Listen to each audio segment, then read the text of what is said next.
एक अमीर और समृद्ध परिवार में डेजी नाम की एक बहुत ही खूबसूरत लड़की रहती थी। हालांकि फिर भी उसका स्वभाव बहुत घमंडी और अभिमानी था। वो हमेशा अपने घर के नौकरों को नीचा दिखाती, उन पर चिल्लाती और क्रोध करती थी। लियोन नाम का एक चतुर मेहनती नौकर था। उसका एक करीबी दोस्त टोबियस था। वो भी उसी अमीर परिवार में काम करता था। एक दिन क्रूर डेजी आई और उसने लियोन को आदेश दिया। अरे तुम्हारा नाम लियोन है ना? जंगल में जाओ और अभी मेरे लिए सेबों से भरी टोकरी लेकर आओ। लेकिन मैडम वहाँ पहुँचने का रास्ता बहुत लंबा है और बहुत समय लगेगा। मैंने अभी तक दिया गया ये वाला काम पूरा नहीं किया। इससे मुझे कुछ लेना देना नहीं है। यदि तुम आज मेरे लिए सेब से भरी टोकरी नहीं लाते हो तो तुम्हें बिना पगार से निकाल दिया जाएगा। अभी जाओ। कोई दूसरा रास्ता नहीं था। लियोन को क्रूर मालकिन डेजी के बात मानने के लिए मजबूर होना पड़ा। उस रात जब लियोन वापस लौटा तो उसने घर के सामने कुछ अजीब फुसफुसाहट सुनी, इसलिए वो देखने के लिए झाड़ियों के पीछे छिप गया। उसने देखा कि डेजी एक अजीब व्यक्ति से मिल रही थी। वे चुपके से कुछ बात कर रहे थे। उसने डेजी को एक अजीब सी काठी दी। ये वही है जो मैंने आपको देने का वादा किया था। आपको वहाँ समय पर पहुँचना होगा और इसके बारे में किसी को पता नहीं चलना चाहिए। ठीक है, मुझे याद है। वो मैडम डेजी है, पर वो अजनबी व्यक्ति कौन है? उसने मैडम डेजी को काठी क्यों दी है? ये कितना अजीब है। लेकिन फिर लियोन जल्द ही इसके बारे में भूल गया। वो अपने सबसे अच्छे दोस्त टोबियस के साथ आराम करने के लिए गोदाम में लौट आया। ये पहले से ही गहरी नींद में सो गया है। कितने आराम से सो रहा है। मैं भी थक गया हूँ। आज बहुत लंबा दिन था। मुझे भी आराम करना चाहिए। हमेशा की तरह लियोन जल्दी से जाकर सो गया अगली सुबह होने तक। कुछ दिनों बाद जब लियोन टोबियस से बगीचे में मिला, जब वो काम कर रहा था, तो उसे ये देखकर आश्चर्य हुआ कि उसका दोस्त बहुत थका हुआ लग रहा था और उबासी ले रहा था। टोबियस, सुबह सुबह तुम बहुत थके हुए लग रहे हो। हाल ही में मैंने तुम्हें पूरे दिन उबासी लेते हुए देखा। क्यों? मुझे बहुत अजीब सा लग रहा है। मैं अक्सर पूरे दिन थका हुआ महसूस करता हूँ और रात में सीधे सो जाता हूँ, लेकिन फिर भी पूरी रात ठीक से सो नहीं पाता। मैंने एक सपना भी देखा कि मैं घोड़ा बन गया हूँ और नींद में चलने लगा हूँ। मुझे तो ये भूतिया जैसा लगता है क्योंकि मैं खिड़की के पास सोता हूँ। डरपोक, दुनिया में भूत जैसा कुछ नहीं है। मुझे आज रात खिड़की के पास सोने दो और देखते हैं क्या होता है। उस रात लियोन ने खिड़की के पास सो रहे टोबियस के साथ जगह की अदला बदली कर ली। आधी रात तक कुछ भी नहीं हुआ और टोबियस पहले की तरह गहरी नींद में सो गया था। ये बहुत ज्यादा सोच रहा है। भूत जैसी कोई चीज नहीं होती। उसी समय खिड़की के बाहर अचानक एक काली छाया दिखाई पड़ी जो गोदाम की ओर देख रही थी। लियोन ने झट से अपनी आंखें बंद कर ली और सोने का नाटक करने लगा। फिर उसने अपनी आंखें थोड़ी खोली और तुरंत पहचान लिया कि ये मैडम डेजी थी। क्या ये मैडम डेजी है?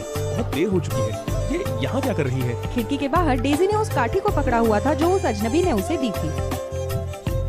क्या लियोन आज खिड़की के पास सो रहा है? खैर, जो भी हो, वैसे भी जब वो कल जागेगा तो वो बस इसे एक सपना समझेगा। चलो घोड़े, उठो। एक चमत्कार हुआ। लियोन तुरंत घोड़े में बदल गया और खिड़की से बाहर कूद गया। बहुत अच्छा। ऐसा लगता है कि तुम उस लड़के से ज्यादा ताकतवर हो। चलो घोड़े, एक अच्छी रात बिताने में मेरी मदद करो। मैं समझ गया। ये पता लगता है कि अजनबी ने डेजी को जो काठी दी थी उसमें लोगों को घोड़े में बदलने का जादू है। ठीक इसी तरह डेवियस को कुछ रातों से घोड़े में बदल दिया गया होगा। डेजी बहुत खुश थी। वो घोड़े लियोन पर सवार होकर उस जादूगर से मिलने की जगह पर पहुंची। वो वहाँ पहले से ही उसका इंतजार कर रहा था। डेजी, आप यहाँ हो।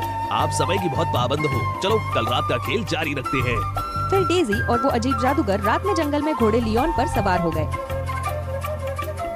डेजी इस खेल को लेकर बहुत उत्साहित लग रही थी। मुझे आपकी काठी सबसे ज्यादा पसंद है। ये अद्भुत है। मुझे बहुत गर्व है मैडम डेजी। इतनी कीमती काठी मैं आपको पहले ही दे चुका हूँ। मेरे सोने चांदी का क्या हुआ? चिंता मत करो, मैंने जो वादा किया था उसे मैं जरूर पूरा करूंगी। ये रहा आपका सोना काठी के बदले। जब तक आप मुझे खुश करते हैं, आपके पास जितना चाहे उतना सोना हो सकता है। मैडम डेजी की रात की यात्रा के बाद लियोन को गोदाम में वापस पहुंचा दिया गया। वो बहुत थका हुआ महसूस कर रहा था, लेकिन उसे बीती रात की पूरी घटना याद थी। ये सब डेजी की वजह से था। मैं इसे खत्म कर दूंगा और इसे सबक सिखाऊंगा। सबसे पहले मुझे वो काठी लेनी होगी। निश्चित रूप से डेजी ने उसे अपने कमरे में छिपाया होगा। जब वो टोबियस से काम पर मिला तो लियोन भी थका हुआ था और लगातार उबासी ले रहा था। नींद की कमी के कारण उसका चेहरा फूला हुआ लग रहा था। क्या तुम अब भी मुझ पर हंसोगे? तुम मेरे जैसे दिख रहे हो। ऐसा लगता है कि हमारी गोदाम की खिड़की में कोई समस्या है। शायद मुझे आज थोड़ी थकान महसूस हो रही है, इसलिए मुझे मालिक के घर की सफाई का ध्यान रखने दो। घर की सफाई का फायदा उठाते हुए लियोन जल्दी से मैडम डेजी के कमरे में काठी की तलाश करने के लिए घुस गया, लेकिन वो कहीं नहीं मिली। डेजी ने काठी कहाँ छुपाई होगी? अगर मैं उसके लौटने से पहले उसे नहीं ढूंढ पाया तो मेरी योजना बर्बाद हो जाएगी। निराश महसूस करते हुए लियोन बिस्तर पर बैठ गया और उसने बिस्तर पर कुछ ऊबड़ खाबड़ महसूस किया। ये जानकर खुश हुआ कि डेजी ने काठी को गद्दे के नीचे छिपाया था। काठी मिलने के बाद लियोन कमरे में छिप गया और इंतजार करने लगा। जैसे ही डेजी अंदर आई, उसने तुरंत काठी को उसकी ओर इशारा किया। घोड़े उठ जाओ। डेजी तुरंत एक खूबसूरत घोड़े में बदल गई। वो गुस्से में आवाज करने लगी, लेकिन लियोन ने तुरंत उसकी पीठ पर काठी डाल दी। मिस डेजी, अब आप भी हमारे जैसे घोड़े होने का अनुभव कर सकती हैं। और बस इतना ही नहीं, आपके लिए और भी बहुत सारे सरप्राइज इंतजार कर रहे हैं।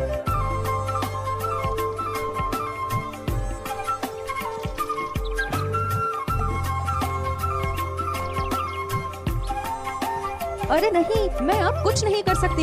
ये लियोन है, वो नौकर जिसने मैंने कल रात घोड़े में बदल दिया था। तो मेरी कहानी का इसे पता चल गया है। उसने काठी ढूंढ ली और मेरे खिलाफ इस्तेमाल की। लियोन घोड़े को एक लोहार के पास ले गया और लोहार से घोड़े के लिए एक भारी और बदसूरत हेलमेट बनाने के लिए कहा। गुस्से में घोड़े ने संघर्ष किया, लेकिन कोई फायदा नहीं हुआ। ये आपके लिए एक सबक है। एक दिन के लिए इस हेलमेट को पहनो और आज रात मैं तुम्हें उस जादूगर से मिलाने के लिए ले जाऊंगा। जरूर वो कुछ बुरा करने की योजना बना रहा है। लियोन रुको और देखो, जब मैं वापस इंसान में बदल जाऊंगी तो तुम मेरे हाथ से नहीं बचोगे।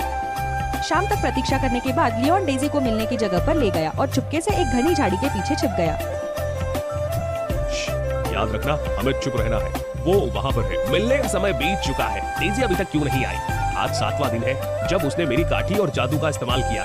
जब वो यहाँ आएगी, वो हमेशा के लिए मेरी गुलाम बन जाएगी। योजना सफल ही होने वाली है। क्या ऐसा हो सकता है कि उसे कुछ पता चल गया हो? लियोन और घोड़ा डेजी झाड़ियों में छिपे हुए ये सब सुन रहे थे और वे चकित हुए। आप भाग्यशाली हो, मैंने आपको बचा लिया। नहीं तो आप हमेशा के लिए उस जादूगर की गुलाम बन जाती। आप मुझे धन्यवाद दे सकती हैं। ऐसा नहीं हो सकता। मुझे एक दुष्ट जादूगर धोखा कैसे दे सकता है और मैं एक नौकर की ऋणी कैसे हो सकती हूँ? डेजी के अहंकार के कारण उसने ये स्वीकार नहीं किया। गुस्से में डेजी ने जोर से आवाज की, जिससे लियोन घबरा गया और आश्चर्यचकित जादूगर को पता चला कि उस पर नजर रखी जा रही थी। कौन है वहाँ? मेरा पीछा करने की हिम्मत कैसे हुई? डेजी लियोन के हाथ से भाग गई। गुस्से में दुष्ट जादूगर को लात मारने के लिए दौड़ी, लेकिन वो समय रहते उसके हमले को चकमा देने में सफल रहा। उसने घोड़े की पीठ पर लगी काठी को भी पहचान लिया। यही वो काठी है जिसे मैंने डेजी को दिया था। जादूगर ने जल्दी से घोड़े की काठी को खोल दिया और घोड़ा वापस मैडम डेजी में बदल गया और वो जमीन पर गिर गई। आप यहाँ हैं, तो इस आदमी ने आपको धोखे से घोड़े में बदल दिया। आखिरकार जब आप पहले से यहाँ हो तो बहुत ही जल्द आप मेरी गुलाम बन जाओगी। डेजी को खतरे में देखकर लियोन ने जल्दी से एक लकड़ी का टुकड़ा उठाया और जादूगर पर हमला करने के लिए दौड़ पड़ा, लेकिन वो जादूगर का मुकाबला नहीं कर पाया और आसानी से हार गया। अब आपको कोई नहीं बचा सकता। डेजी, आप हमेशा के लिए मेरी गुलाम रहेंगी। लेकिन जब काठी से जादू का झटका निकला तो वो डेजी के सिर पर लगे हेलमेट से टकरा गया। जादूगर घबरा गया और उसने चकमा देने की कोशिश की, लेकिन उसी वक्त लियोन उसे पकड़ने के लिए दौड़ पड़ा। मुझे छोड़ दो, मुझे जाने दो। जादू जादूगर को खुद ही लग गया और वो तुरंत हमेशा के लिए घोड़े में बदल गया। डर के कारण वो तेजी से घने जंगल में भाग गया। मुझे उम्मीद नहीं थी। आपके लिए मेरी सजा ने गलती से हमें उस दुष्ट जादूगर को हराने में मदद की। लियोन, तुमने मेरे साथ ऐसा व्यवहार करके मुझे बहुत गुस्सा दिलाया, लेकिन सच में मैं तुम्हारी आभारी हूँ। आपका शुक्रिया। मैं चाहता हूँ कि आप अभी से एक अच्छी मालकिन बने, दूसरों का सम्मान करें, भले ही वो सिर्फ नौकर ही क्यों ना हो। अपना अहंकार छोड़ दें। ठीक है, मैं तुमसे वादा करती हूँ। अब तो कृपया कर मेरे लिए ये हेलमेट उतार दे। लियोन ने डेजी में बदलाव देखा। उसने डेजी की मदद करने के लिए खुशी खुशी हेलमेट उतार दिया। साथ में उन्होंने वो भूतिया काठी को भी जला दिया और घर लौटा। तब से डेजी और लियोन भी करीबी दोस्त बन गए। उसने डेजी को धीरे धीरे बदलने में मदद की। अपने घमंडी और अभिमानी स्वभाव को खत्म करके वो एक ऐसी व्यक्ति बन गई थी जो चीजों को समझती थी और दूसरों के साथ सहानुभूति रखती थी।